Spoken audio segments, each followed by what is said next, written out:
asked my husband what he wanted for Valentine's Day dinner, and he said steak and chimichurri, so I put him on steak duty while I started all the other stuff. One of his favorite sauces is chimichurri, so I got started on chopping up some cilantro really finely and then moved on to my parsley. I like to take a good amount of the stems off, and then I diced up some garlic, chili, and shallot. I added that to the bowl with my cilantro and parsley, a squeeze of lemon juice, some olive oil, and red wine vinegar, also a lot of salt. Gave that a really good mix and let that sit while he started washing the potatoes. Lucky can get really specific in his shapes and cuts, so I decided that he was just in charge of cutting up all of our fries to get them really uniform. She did a really good job at, while I made us an elderberry lime mocktail. Then he questioned me putting the potatoes in ice water, but did it anyways, and I prepped some garlic for the broccolini. We put all of our food prep out, and then he dried off the potato. We're double frying our fries today, so I gave them their first fry, set them aside on a wire rack.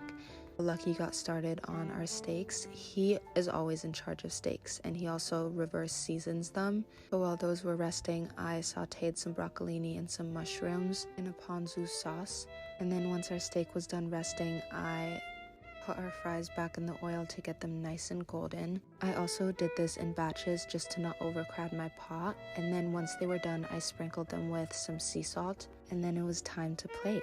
Put our fries down, broccolini, steak, and then topped it with chimichurri, and Lucky said this was a 10 out of 10, so he had to have another plate after this.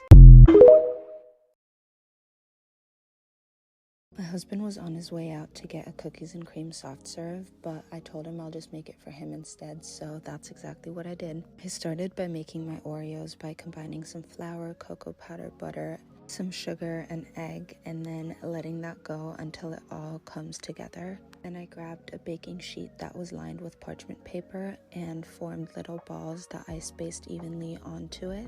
I ended up making 2 baking sheets, and once the balls were formed, I used my palm to flatten them out. I put them in the fridge for about 10 minutes and then popped them in the oven for 10 minutes. And while those cooled, I got started on my filling, which was just butter, vanilla, and some powdered sugar. I beat that until it was light and fluffy, and then transferred it over to a little Ziploc bag because I didn't have a piping bag. The filling was so delicious, I kept snacking on it while I was filling my Oreos. After spreading an even layer on one of the cookies, I put another one on top, and there you go. I put some of them aside and then used the rest for my soft serve ice cream. I did a mix of cookies without filling and with filling. For my ice cream, I combined some milk, heavy cream, some sugar, some salt, and vanilla. Put that in my KitchenAid and let that churn until it reached the consistency I wanted. Then I put all of my Oreo cookies in there, let it go for another 5 to 10 minutes, and then it had the perfect soft serve consistency. I spooned it into my little ramekin, topped it with some more Oreo cookies, and I could not resist having a bowl myself, and it was really good.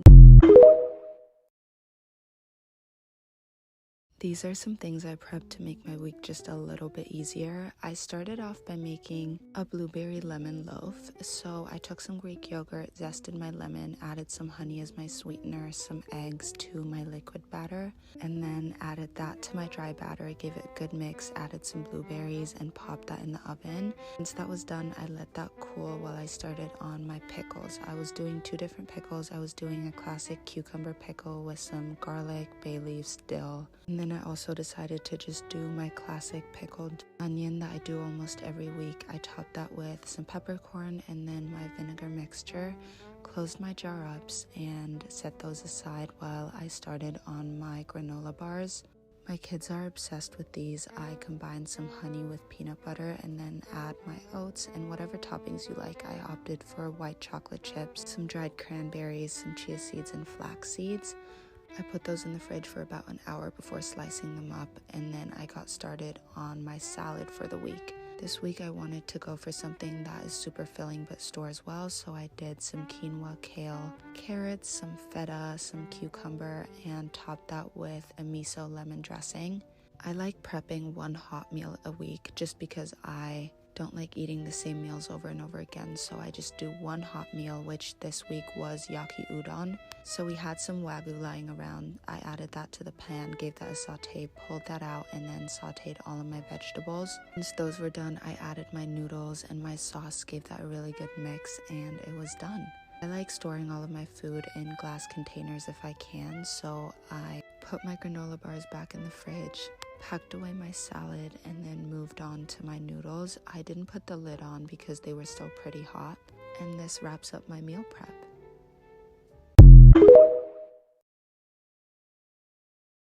The Asian grocery store is one of our favorite places. We just don't get to go a lot because it's so far, but when we do go, we stock up. So we always start in the produce section. I need to get a papaya, some mushrooms, and then I browse all the green leafy vegetables. I decided to get some gailan today. I also got some bean sprouts and garlic, and then Lucky's always in charge of the meat. He always likes to stock up on some wagyu. And Lucky needed to get this soda because it looked really intriguing to him. We made it over to the ramen section, and there's 2 ramens we like to eat. So we got normal tonkatsu and then black garlic tonkatsu, and then I've been seeing these buldak ramens all over my For You page, but they didn't have the flavor I wanted. So I moved on and got some cucumber kimchi and normal kimchi, also stocked up on some frozen udon. And these spicy pork dumplings are so good, stocked up on some gyoza and then some essential sauces that we ran out of. I was trying to find boba ice cream and this viral mango ice cream. Couldn't find either of those, so we ended up leaving without it, which I was sad about, but this wraps up our trip. Today is my husband and I's 4th wedding anniversary, so I decided to wake up super early and make some bagels and cream cheese from scratch. I started by making my bagel dough by combining warm water with yeast, adding some flour, brown sugar, and salt. I kneaded that in my mixer until it came together, and then I turned it out and kneaded it by hand for another 6 to 8 minutes. Once that was soft to the touch, I put it in my oiled bowl and covered it with a shower cap and a kitchen towel. Then I got started on making my cream cheese, so I added some whole milk to my pot with some lemon juice and let that go until it curdled.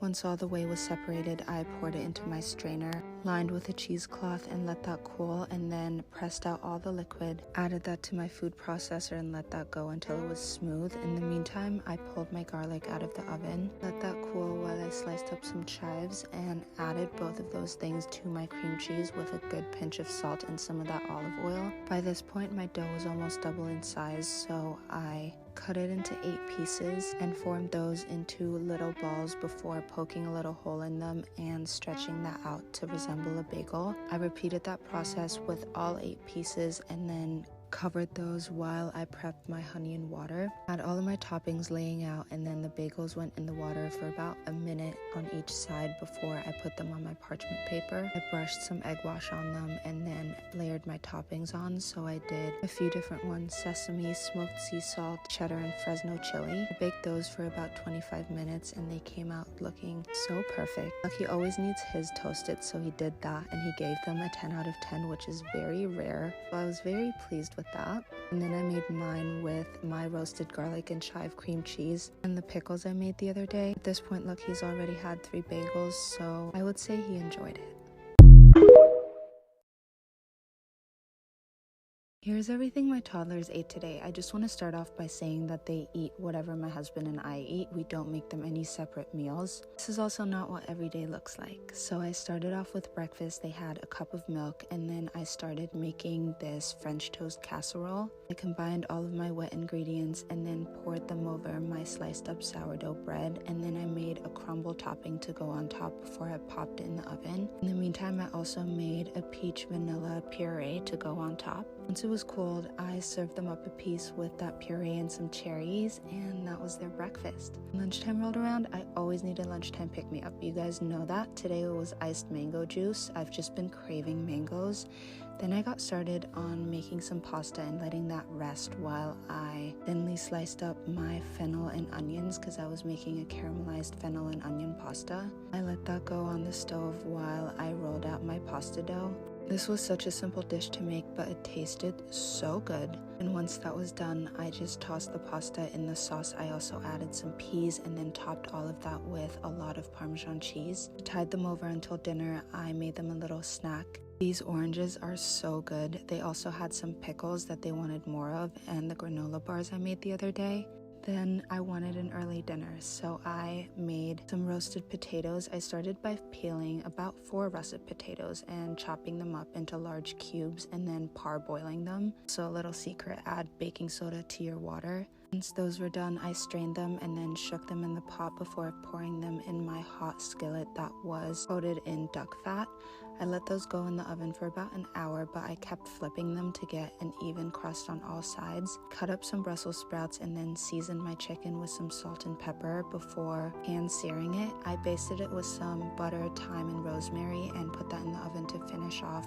And I made some quick balsamic and honey glazed Brussels sprouts before letting my chicken rest. Then I plated it all up, and I had some leftover gravy in the fridge that I thought was gonna go perfect with this, and it did. When I asked my toddlers what they wanted for lunch, they both wanted a grilled cheese. So that's exactly what I got started on. I got started by making my bread. This is a really simple no-knead recipe. You put all of your dry and wet ingredients into a bowl, give it a mix, and let it rise for 2 hours, which gives me enough time to start making my cheese.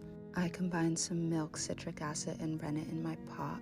Let that heat up, and then once it's solidified, I'd return it back to the heat and stir it gently before letting all the curds drain and then stretching it out. Stretch it until it's shiny and smooth and then put it back into that cooled whey. The kids love pesto, so I made a fresh basil pesto by putting some basil, pine nuts, some garlic, a splash of lemon juice into my food processor and blitzing it while slowly adding some olive oil, and then I finished it off with some Parmesan cheese. I set that aside and got my bread out. I scooped it onto my floured surface and gently formed it into a ball. It does not have to be perfect whatsoever, and then transferred it over to my parchment before letting it bake in my Dutch oven for about 30 minutes. You need butter on your grilled cheese, so I made a garlic and herb butter by whipping some heavy cream until it separated, pressing out all the buttermilk, and then combining it with my garlic, herbs, and some flaky sea salt. I wrapped it up in some wax paper and let that chill in the fridge while I pulled out my bread and let that cool for a little bit. We like thick slices of bread in this house, so I cut 2 thick slices of bread, sliced up my mozzarella, and then spread some of that butter on my bread, pesto on top, layered on the mozzarella, added some more pesto on the other side, and also butter on the outside of the bread so it could get really crispy in the pan. I pull it out once it's crisp and the cheese has melted, and the kids absolutely devoured this. This has been my favorite late night snack lately. It's currently 10:30, but I needed something sweet before I got ready for bed, so this is what I decided to make. Look at that. I popped some popcorn, melted down some marshmallows and butter in my pan, and then tossed in my popcorn again, added some cinnamon and some marshmallows on top. So good.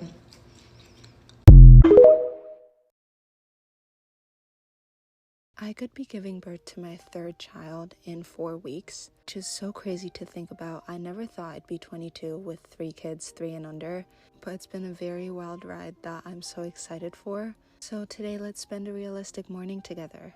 I've been getting the worst sleep, so I kind of wake up whenever my kids wake up, so they just hung out with me while I wrote down all of my to-dos, did my scriptures, and journaled a little bit. Lately, I'm obsessed with rooibos tea again, but it has to be with milk and sugar. There's no other way I'll drink it. And then I made some pancakes this morning. Pancakes seem like a very simple thing to do, but they have not always been my strong suit, but now I figured out a recipe that actually works really well. So I made the kids some, and I had Lucky flip them, which didn't go that great. Cut up some strawberries. They always have theirs with some applesauce, and Lucky has his with maple syrup and a bunch of strawberries on top. Once everyone had their breakfast, I made mine. I couldn't decide, so I had some bagel and cream cheese, and then also some of the pancakes with some leftover peach puree. This is usually the time where I respond to emails and texts and other things that need to be done. In order for Lucky and I to both get work done during the day, he takes the mornings and I take the afternoons. So he clocked out and I was on kids duty, so I just did all the breakfast cleanup. Since he does the evening cleanup, I also stained my cutting board, and the trick that always helps is hot water. So I made sure to do that, and then I got the babies dressed and all ready for the day. Before it was finally my turn to get ready, my skin has been struggling a little bit lately. It's been really dry and I think my eczema is kind of flaring up a little, but it's not bad at all, so I'm not even going to worry about it. I'm trying to make my hair last a few more days before I have to wash it, so I've just been doing half up, half down hairstyles. Also, you guys have been asking me for my lip combo, which is almost the same in every video. It's the MAC lip liner in cork, and then I put the Benetint lip stain in the middle, top it with a clear gloss. I also bought some baby stuff the other day as we're slowly starting to get ready, and I forgot how tiny their little diapers are. Pretty much the size of my hand. I also unboxed some of the packages that came over the last few days. It was so sweet. The Tory Burch team sent me the look I wore to their show, which I can't wait to wear, and at this point I realized that we were running late to my midwife appointment, so I made myself a quick smoothie while Lucky got the kids ready and loaded in the car. My last babies have been home births, and I've had a midwife with all of them, so I knew that with this one I wanted to do the exact same thing. I've had the most amazing experiences using midwives and just giving birth at home. Rumble and Slim love listening to the baby's heartbeat, and it makes it all feel so real.